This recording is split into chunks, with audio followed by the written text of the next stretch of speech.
Hello दोस्तों, सभी को नमस्ते। स्वागत है कहानियों की दुनिया में आप सभी का। आज की हमारी कहानी का विषय है दीपावली का त्योहार।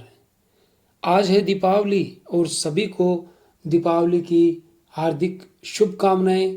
सबके जीवन में दिवाली का त्योहार मंगलकारी हो सबके लिए।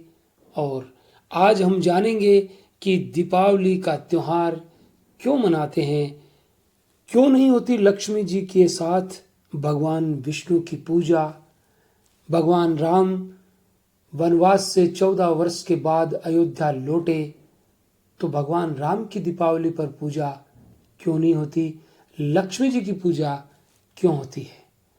तो आज की हमारी कथा का विषय यही है। शुरू करते हैं। आप समझते हैं कि अधिकतर घरों में बच्चे ये दो प्रश्न अवश्य पूछते हैं। जब दीपावली भगवान राम के 14 वर्ष के वनवास से अयोध्या लौटने की खुशी में मनाई जाती है, तो दीपावली पर लक्ष्मी पूजन क्यों होता है, राम और सीता की पूजा क्यों नहीं। दूसरा यह है कि दीपावली पर लक्ष्मी जी के साथ गणेश जी की पूजा क्यों होती है, विष्णु भगवान की क्यों नहीं। इन प्रश्नों का उत्तर अधिकांशतः बच्चों को नहीं मिल पाता, और जो मिलता है उससे बच्चे संतुष्ट नहीं हो पाते। आज की शब्दावली के अनुसार कुछ लिबरल्स लोग युवाओं और बच्चों के मस्तिष्क में ये प्रश्न डाल रहे हैं कि लक्ष्मी पूजन का औचित्य क्या है, जबकि दीपावली का उत्सव राम से जुड़ा हुआ है। कुल मिलाकर वह बच्चों का ब्रेन वॉश कर रहे हैं कि सनातन धर्म और सनातन त्योहारों का आपस में कोई तारतम्य नहीं है। सनातन धर्म बेकार है। आप अपने बच्चों को इन प्रश्नों के सही उत्तर बताएं। दीपावली का उत्सव दो युग, सतयुग और त्रेता युग से जुड़ा हुआ है।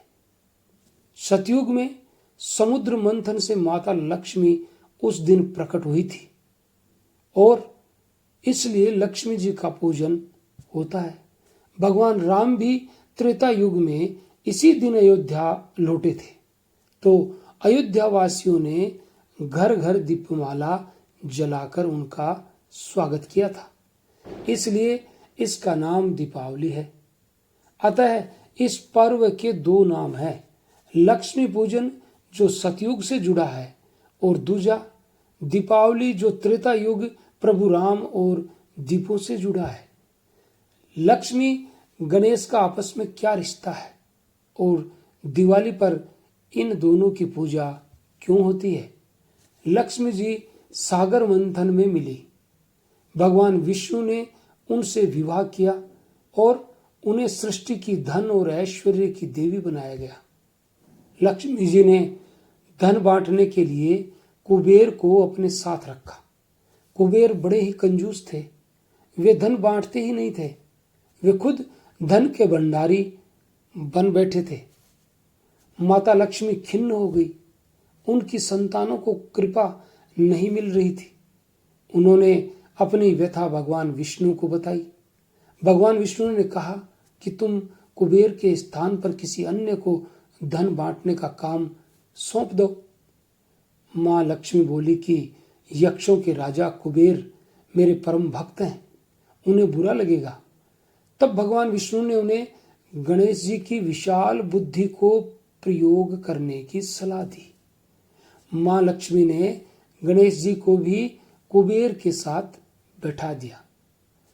गणेश जी ठहरे महाबुद्धिमान।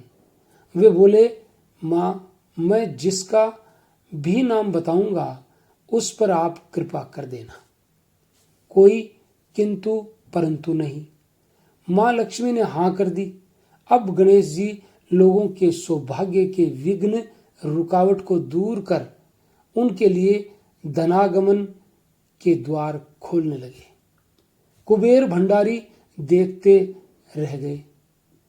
गणेश जी कुबेर के भंडार का द्वार खोलने वाले बन गए। गणेश जी की भक्तों के प्रति ममता कृपा देख मां लक्ष्मी ने अपने मानस पुत्र श्री गणेश को आशीर्वाद दिया कि जहां वे अपने पति नारायण के संग ना हो, वहां उनका पुत्रवत गणेश उनके साथ रहे। दिवाली आती है कार्तिक अमावस्या को। भगवान विष्णु उस समय योग निद्रा में होते हैं। वे जागते हैं 11 दिन बाद देव उठनी एकादशी को। माँ लक्ष्मी को पृथ्वी भ्रमण करने आना होता है। शरद पूर्णिमा से दिवाली के बीच के 15 दिनों में। इसलिए वे अपने संग ले आती है अपने मानस पुत्र गणेश जी को। इसलिए दिवाली को लक्ष्मी गणेश की पूजा होती है। इस लेख को पढ़कर सुनकर स्वयं भी लाभान्वित हों और अपनी अगली पीढ़ी को भी बताएं।